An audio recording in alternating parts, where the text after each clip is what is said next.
ভুল কীটনাশকে নষ্ট হয়ে গেছে কৃষকের ১৬ বিঘা জমির ফুলকপি। জমিতে এসে পরম যত্নে চাষ করা সেই নষ্ট ফসল দেখেই বারবার কান্নায় ভেঙে পড়ছেন রাজশাহীর পবা উপজেলার চুনিয়াপাড়া গ্রামের কৃষক সেকেন্দার আলী। এনজিও থেকে ঋণ নিয়ে মোট ৪ লাখ টাকা খরচ করে ২ বিঘা জমিতে ফুলকপি চাষ করেছিলেন সেকেন্দার। ফুলকপির ভালো ফলন হলেও বাজারজাত করার আগ মুহূর্তে তার সমস্ত কপি পচে নষ্ট হয়ে যায়।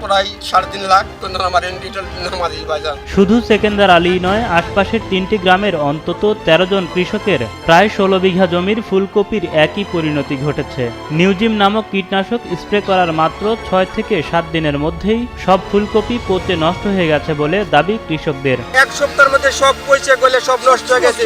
আবার ৪ বিঘা জমি থেকে আমি একটা ফুলকপি কাটা বিক্রি করতে পারিনি। স্বপ্নের ফসলের এমন পরিণতির জন্য ক্ষতিপূরণের দাবি জানিয়েছেন ভুক্তভোগী কৃষকরা। এ ঘটনায় দোষীদের বিরুদ্ধে প্রয়োজনীয় ব্যবস্থা নেওয়ার দাবি জানিয়েছেন স্থানীয়রা। আমাদের এই কপি পয়সা গুলো সব নষ্ট হয়ে গেছে, প্রচুর ক্ষতিগ্রস্ত হয়ে গেছি ভাই আমরা। যে বাজার দর ২.৫ লক্ষ থেকে ৩ লক্ষ টাকার ফুল বেচলে পেতাম। এই নিউজিম পাউডার নিয়েছি, নিয়ে জমি দেওয়ার পরে ২ থেকে ৩ দিন পরে এই কফি গলে নিচে নামে পড়ে যাচ্ছে। তবে ঘটনার দায় অস্বীকার করেছেন অভিযুক্ত কীটনাশক পরিবেশক। এই অঞ্চলে আরও আগে থেকে আমি বিক্রি করি, কিন্তু এই কৃষকেরাও চিনে এই পাউডারটা ভালো, কিন্তু এই প্রথমবারের মতো আর কি এরকম সমস্যা আর কি বোঝা যাচ্ছে। এর মধ্যে কী আছে এটা তো আমি জানি না।